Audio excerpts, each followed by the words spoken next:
Masih dengan program dialog khusus kerjasama Adi TV dengan PPSK, Pusat Pengkajian Strategi dan Kebijakan Publik.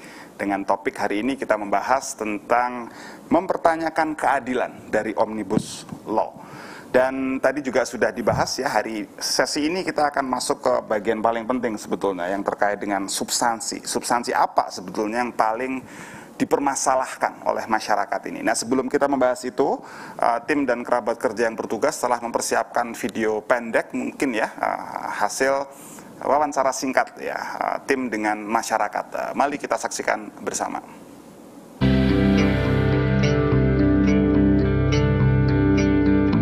Omnibus Law ini adalah undang-undang yang terdapat di dalamnya aspek-aspek mengenai Undang-Undang Cipta Kerja dan Undang-Undang Pemberdayaan UMKM, dan digabung dan disebut Omnibus Law. Peraturan yang diciptakan oleh Dewan Perwakilan Rakyat yang mengatur tentang hak cipta kerja para buruh. Undang-Undang Cipta Kerja yang mengatur bagaimana nantinya para buruh dan para karyawan itu bekerja di sebuah perusahaan.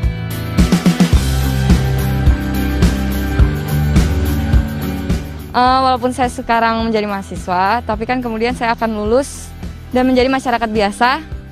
Kemudian saya juga membutuhkan pekerjaan. Salah satu yang mungkin berpengaruh bagi saya nantinya yaitu tentang pemutusan hubungan kerja secara sepihak, yang biasanya itu dikasih kelonggaran dengan SP sampai 3, tapi ini harus langsung putus hubungan kerja sepihak. Jika itu sudah disahkan oleh pemerintah, pasti ada banyak dampak negatif buat saya yang beratkan esok mau melamar kerja di suatu instansi, pasti banyak batasan-batasan pada saya untuk memasuki suatu instansi tersebut. Setelah saya melihat tentang apa yang ada di Omnibus Law, itu tuh banyak pasal-pasal yang merugikan perempuan.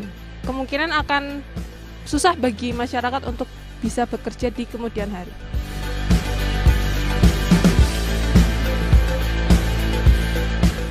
Saya berharap pada pemerintah untuk Omnibus Law ini untuk jika ingin dilaksanakan harap ada perbaikan lagi supaya untuk kami pekerja-pekerja di Indonesia ini lebih mendapatkan lebih tepatnya hak-hak kita sebagai pekerja di suatu instansi. Karena DPR adalah wakil rakyat, DPR pasti paham bagaimana kebutuhan masyarakat. Jadi mungkin DPR bisa dan pemerintah bisa lebih memikirkan dampak positifnya untuk masyarakat tentang undang-undang ini sendiri. Agar pemerintah itu bisa bertindak tegas dan bisa nggak kabur dari tanggung jawabnya. Ya, jadi kalau kita dengarkan tadi memang seakan-akan yang selama ini banyak sekali beredar itu posisi pekerja itu masih dianggap lebih inferior ya dibanding dengan pemilik modal. Padahal seharusnya ya pekerja adalah mitra sejajar, tapi dalam undang-undang ini seperti banyak yang menganggap pekerja masih termarginalkan, lebih inferior. Nanti kita akan kupas tentu saja ya terkait dengan isu hubungan antara pemilik modal dengan pekerja. Tapi tadi ada satu yang menarik ya terkait dengan lingkungan hidup ya. Jadi banyak yang menyampaikan juga bahwa undang-undang ini ya mengancam ya kelestarian dan lingkungan hidup ya. Tadi Pak Riza yang memulai. Mungkin bisa dijelaskan dulu Pak bagaimana dan mengapa gitu. Jadi fenomena yang selama ini kita coba tangani dengan agenda reformasi kita adalah salah satu yang paling penting adalah fenomena land grabbing namanya, perampasan atas tanah. Itu akan menjadi-jadi dengan Undang-Undang Cipta Kerja ini. Karena kelonggaran perizinan dan tadi sudah disebut AMDAL juga akan lebih gampang untuk didapatkan. Dan itu agendanya menjadi agenda korporasi. Dan itu yang berbahaya sebetulnya. Padahal norma internasional berkebalikan. Kita menginginkan planetary tadi citizenship, kewargaan yang basisnya adalah planet. Undang-undang ini sangat bertentangan dengan norma itu. Dan itu yang seharusnya menjadi penekanan utama. Bagaimana nanti undang-undang ini harus dibatalkan, ya karena memang berlawanan dengan norma internasional mengenai pelestarian lingkungan hidup. Ya, Gitu. tapi sebetulnya bukankah ini ya Ibu Menteri Dr. Siti Nurbaya itu kan sudah menyampaikan ya bahwa undang-undang Omnibus Law ini ya tidak menghapus yang undang-undang lingkungan ya. Kata yang dia pakai itu adalah akan diintegrasikan ya dengan usaha untuk kemudahan untuk berusaha ini. Nah, cuma itu kan jadi agak sedikit sumir ya. Coba kalau menurut Pak Igdul sendiri bagaimana nih terkait dengan lingkungan ini, J? Oke, terima kasih Mas Rangga ya. Memang kalau melihat dari draft yang terakhir ya, karena kan persoalan draft ini kan simpang siur di masyarakat ya. Ada yang bilang seperti ini, kemudian pemerintah mengklarifikasi bahwa yang terbaru yang ini, kita dapat ini, harusnya yang terbaru yang ini. Tetapi kan dari yang terakhir ya, sebelum undang-undang dipublish ini, pemerintah sudah melakukan klarifikasi bahwa izin itu akan tetap diatur sesuai dengan undang-undang yang lama. Tetapi ada bahasa integrasi ya di sana, bahwa izin lingkungan akan terintegrasi. Sebenarnya kan ini, frasa ini kan membuka upaya resentralisasi kembali. Ya, kalau misalnya setelah perubahan Undang-Undang Dasar, salah satu legasinya adalah warisan otonomi daerah seluas-luasnya. Kemudian dengan adanya Cipta Kerja itu membuka peluang terjadinya resentralisasi karena akan terjadi overdelegasi kewenangan yang besar kembali kepada presiden. Presiden yang akan memainkan peran terkait izin, kemudian hal-hal yang berkaitan dengan penegakan hukum lingkungan akan dikontrol dengan presiden, dan itu kemungkinan ya dari draft yang terakhir akan diatur melalui peraturan presiden.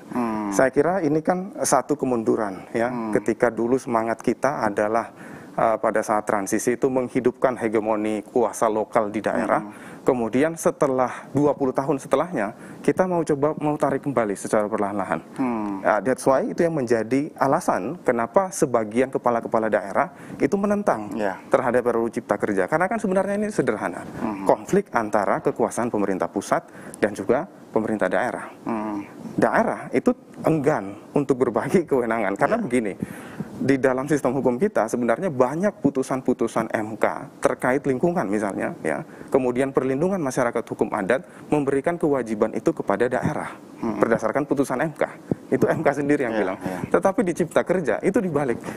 Bahwa untuk upaya mengintegrasikan akan dikontrol melalui presiden. Nah, itu yang kayaknya kurang fair dan saya kira tidak begitu pas dengan kondisi saat ini. Iya, jadi ada semacam sentralisasi power lagi ya. Dan kita pernah mendengar juga, ini bukan dari saya, absolute power tend to absolute corrupt ya. Jadi ini yang malah mungkin jadi akan membuka peluang moral hazard baru mungkin ya, tadi yang disampaikan Pak Riza ya di awal gitu ya. Baik, itu yang tadi paling sering dibahas ya. Selanjutnya mungkin kita bisa mengomentarin ya apa yang tadi disaksikan di video ya. Yang paling banyak dikeluhkan masyarakat itu adalah undang-undang ini dianggap terlalu menguntungkan mungkin pemilik modal ya, bukan pekerja ya. Nah, mungkin saya ingin minta pendapat dulu dari Mas Akbar ya. Kalau menurut Mas Akbar ini bagaimana sebetulnya secara substansial ini? Ya, jadi kan undang-undang ini sebenarnya mencakup ada 10 bagian, 10 klaster gitu ya. Mulai dari peningkatan ekosistem investasi dan kegiatan berusaha sampai bla bla, terakhir ada pengenaan sanksi. Nah, saya tidak akan bahas semua, tapi memang saya akan soroti misalnya masalah ketenaga kerjaan nih, sesuai dengan yang disampaikan oleh Pak Rangga. Gitu. Jadi ada sekian pasal yang memang krusial, yang menimbulkan perdebatan, kontroversial antara pemerintah dan DPR sebagai pembuat undang-undang ini dengan teman-teman dari serikat buruh dan sebagainya gitu. Dan ada beberapa isu krusial di sana, misalnya salah satunya adalah isu yang terkait dengan upah minimum, gitu ya. Jadi di dalam undang-undang ini kalau kita lihat misalnya di dalam pasalnya, pasal ini satu versi ya, saya nggak tahu ini jangan-jangan sudah saya sampaikan, tiba-tiba dibilang bahwa itu hoax gitu ya. Tapi mudah-mudahan ini benar yang saya pegang ini. Jadi saya salah satu versi undang-undangnya ini di pasal 88C nih, gitu ya. Di sana disebutkan gubernur wajib menetapkan upah minimum provinsi dan seterusnya gitu. Nah, poin-poin tentang upah minimum ini memang salah satu poin yang krusial karena salah satu isu yang banyak diangkat gitu ya, bahwa kita tahu bahwa di dalam undang-undang yang lama ada yang namanya upah minimum provinsi, ada yang namanya upah minimum kabupaten kota, dan kemudian upah minimum kabupaten kota itu juga nanti ada yang namanya upah minimum secara umum gitu, tapi juga ada upah minimum kabupaten kota sektoral untuk sektor-sektor tertentu gitu. Nah, diskusi-diskusi tentang itu masih kontroversial sampai sekarang gitu, tapi kemudian dipaksa dipotong.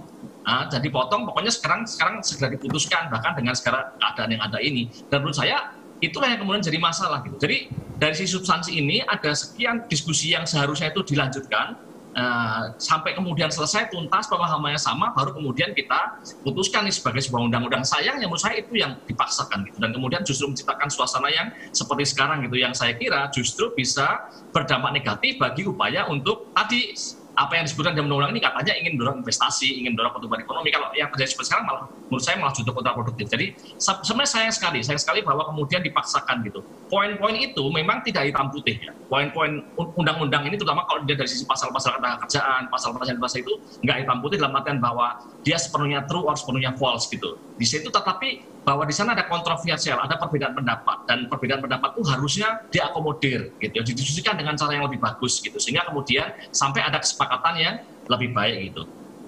Iya. Sebentar, ini kan kebetulan Mas Akbar ini kan juga dari salah satu penggiat ekonomi syariah ya, dari Pusat Kajian Ekonomi dan Bisnis Syariah ya. Dan sebetulnya kalau dalam ekonomi syariah itu kan sudah sangat jelas ya bahwa posisi itu harus sejajar ya antara perusahaan dengan pekerja ya.